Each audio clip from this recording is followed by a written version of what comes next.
All right, big game here. We are certainly excited for this opportunity. Really, first off, want to tell our fans again how grateful we are for this past weekend. Thought the atmosphere was unbelievable for the Michigan State game. A lot of things we were able to go back and kind of evaluate, and thought our team played well in a lot of ways, but certainly some opportunities for us to clean up some things. But getting to play a great opponent this week, strong in all three phases. As a team, when you watch them, you really don't see a weakness. They're really strong across the board, and this will be a great challenge for us. And I know our fans will be a great again this weekend. So that'll make that a fun atmosphere for us. So here on the left, second row, Eric. What are the challenges of preparing for an offense that's so versatile, has so many talented players, and has obviously been rolling so far? Yeah, I think it's similar to what I've talked about with our team and what we hope that we can be is you can't take away one thing knowing that something else is a strength as well, right? And they're not really limited in what their strengths are. They're able to run the ball really well. They're able to throw it well. Talented at multiple positions. Quarterback can run the ball as well. So there's a lot of things that present threats, and I think you have to be sound in everything you come up with. Be aware of any risks that you're going to be taking, and when is that risk worth it or not, and be able to play sound football. On the right, Zach. Oregon fans are very, they know about Chip Kelly a lot. What have you seen from him at Ohio State and what he's been able to do with their offense? Well, I think he's always done a great job of utilizing his personnel, moving guys around and allowing them to do things that they do really, really well. He always finds unique ways to run the ball. I think that's, one thing that he probably doesn't get enough credit for is his ability to run the ball, regardless of situation. And he's at UCLA last year. They were number one rushing team in our conference, for a lot of reasons. And it's because of his ability to run the ball. But he does a great job utilizing personnel, keeping on your toes, changing the tempos, creating unique formations that you've never seen on film before. So you always have to prepare for something you haven't, really prepared for. Front left, James. As someone who's called the number one defense in the country, what makes their defense unique in that way, and how they've been able to achieve the results they've gotten so far? Yeah, it starts with them, they limit explosive plays, right? They do a great job of keeping the ball in front of them. They play really physical in the front. They're able to stop the run. They're really sound and aggressive at times in coverage, but they pitch a lot of different looks at you as well. But it starts, they eliminate explosive plays. They play really sound football. They have good overlap in their defense. They're able to change the picture up. They have, really good D linemen, good edges, and then they're able to cover, outside. So they create a lot of challenges there. Right middle, Chris. I know this isn't the first time you faced Chip Kelly, but I'm curious if his success that he had here in the past, if that still kind of resonates within the program at all. In what way? What do you mean? Just like the success that he had, 10, 15 years ago, does that still kind of, people still talk about that? Did you learn about that when you got here? Do you remember that era of Oregon football? Yeah, I remember the teams that he had here. I think everybody respects him as a football coach, and certainly the things that he was able to accomplish while he was here. Back right, Brett. Coach, Ohio State has obviously two-star wide receivers in Smith and Ibuka. What do you see from them on film, and what sort of challenges will those two kind of present to the Oregon secondary this weekend? Yeah, stop, go. They can catch the ball and they can turn it into a big play right away. It's not necessarily always average depth of target. It's way down the field. It's their ability to catch it in space and get vertical. They block really, really well in the perimeter, and those guys have big catch radiuses. So you see them win on balls that you would call 50-50 balls. A lot of times they win on contested balls. So do a really good job there. Back left, Matt. I think in your career you've coached in 9 different top 5 matchups. Is there any common trait or thing you have to do in a game, in those games, that to win, that's more heightened in this type of an atmosphere?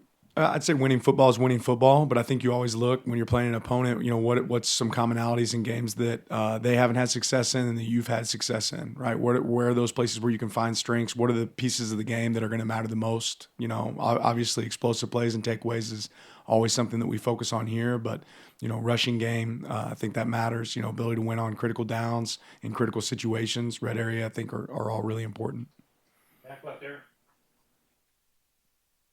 You and your players have just talked after every single opponent, just still about it being Oregon versus Oregon. How was that mindset? Do you feel like kind of prepared this team for this big moment this week?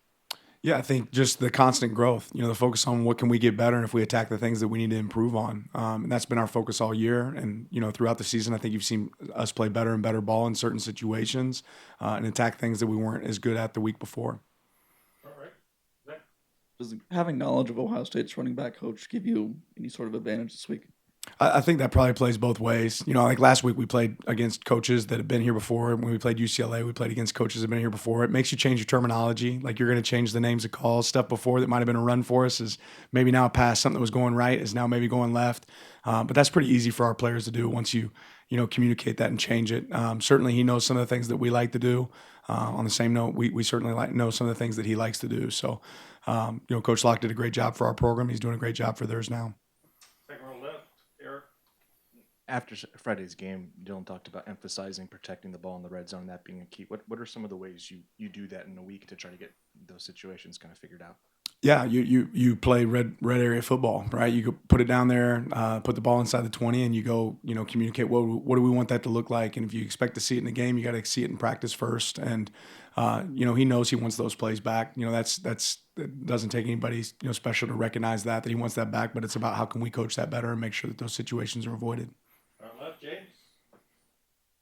How much more confident are you, Tosh, the defensive staff as a whole, in the CB2 position this year compared to last year when obviously those Washington games where they were able to exploit some things there differently than perhaps this year, or at least you hope for this year? How much more confident in that spot and the depth that you have there? I'm confident in our players. I like our team. I like the guys that we get the opportunity to go out there and play with. I think our guys play competitive ball. This will certainly be the best challenge for every single position on our team this week. Back right, Brett. I believe it's been back-to-back weeks now of no sacks allowed. What do you think's been the biggest difference in the O-line in the last few weeks that's made you feel confident in their play heading into this? Yeah, I think a lot of pieces add up to that. Timing, scheme is part of that. How we've adjusted some of the things that we do, I think, is a big part of that. And then the communication between the offensive line and the quarterback has also been really important there. Back left, Matt. A lot of attention's been on Jeremiah Smith, but Emeka has been pretty darn good too. What's just been your impressions of him and challenging facing another receiver of that caliber when they have two of them?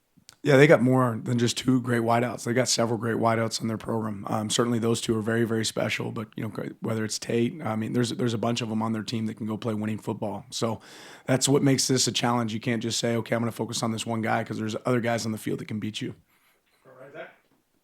You guys talk about blocking out outside noise. Last week there was a lot of upsets, a lot of chaos in college football. Do you use that to your advantage to kind of hone in and to show your players why it's so important to have a single game focus? I think our players are really aware of that. Our messaging doesn't change necessarily week to week. That's been something that's been consistent for us through fall camp, that it's about the guys in our room and what we're able to focus on, not what everybody else is talking about.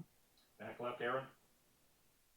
The last time that Chip Kelly came to Eugene, it was college game day. UCLA came in as an unbeaten opponent, ranked high. I know for you, and I think your profile picture, I think on social media, is still that one of you going to the college game day set. Just what do you remember about being there, being at college game day, and just your feeling of being on that set for the very first time? Yeah, I think more than anything that day, I remember our fans and how much of an impact I felt like they had on that game, how fun that environment was for our players to get to be a part of. Obviously you come to a place like Oregon to play in big-time games, and this is one of those opportunities, but to get to be a part of big-time atmospheres as well, and certainly this is one of those. Left second row, Eric. Jordan's been so consistent in the run game, but it seems like it's been hard at times to find maybe a second runner. What's the key of getting Noah and Dylan more involved maybe this week? Yeah, just that consistency, continue to find, opportunities to be able to block up runs properly for those guys and give them opportunities to win, on the second level. Right left, James. What do you see from Will Howard that's made him effective in raising his completion percentage compared to a year ago? And what insight, if any, can Kobe Savage provide, given that he practiced against him for a couple of years? Similar to these other teams that we've played that have had guys that have kind of crossed over, I think, again, they do a great job schematically of finding, completions. If you loading up hats in the run game, there's going to be some guys that are open outside. They've done a good job of throwing into open windows and attacking that.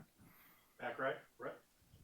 Coach, this program's seen a lot of big games in its history at Austin Stadium. You've coached in a few of them yourselves. Do you feel like this matchup against Ohio State, top 5, top 3 matchup, may be the biggest that this program has ever seen in its history? I certainly can't speak to the entire history of Oregon. I think this is a really big game. I think this is a great opportunity for two great teams to get to play against each other. Again, I think that's why you come to a place like this, but I think this will be an awesome atmosphere for our fans and certainly our players. All right, Zach.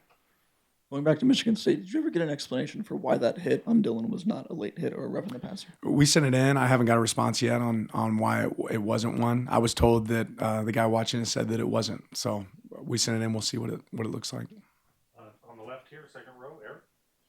What's Jurion done to kind of get a bit of a role? Looks like he got in there for the first time this last game. Kind of what's been going on behind the scenes that we may have missed?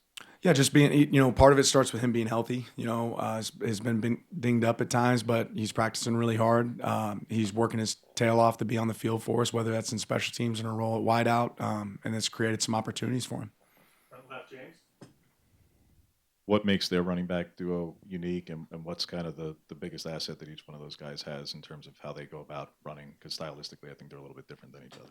Yeah, maybe a little different, but on the same token, they're guys that have good size and speed, and they don't go down on first contact. They're really good at using their weapons. As far as at the second level, they do a good job with stiff arms, but they rarely go down on first contact, and they have really good vision, and they're patient until that opportunity window opens up. But when they see a hole, they hit it, and they hit it with great speed. Last question, James. Will's done really well at putting safeties in conflict to create some of those big plays that you guys have hit offensively. You touched on it, that OSU is just really basically giving up nothing of 30-plus yards. How have they been able to avoid that when that's been a strength of yours in particular? How have they been able to avoid it so far in these 5 games? Yeah, I think that's a piece. They do a good job defensively of not creating conflict, of avoiding conflict, and their guys do a good job of farming their own land, not worrying about what somebody else is doing, but doing their job and being sound in their job. There's times where those safeties are high and they're responsible for the deep part of the field, and they let the corners fit the run. There's times when they're guys that are responsible for the run fit, and then those corners do a great job of covering downfield. So they do a good job of changing that up, and guys doing their job. Thank you, Coach. Appreciate it. Your time.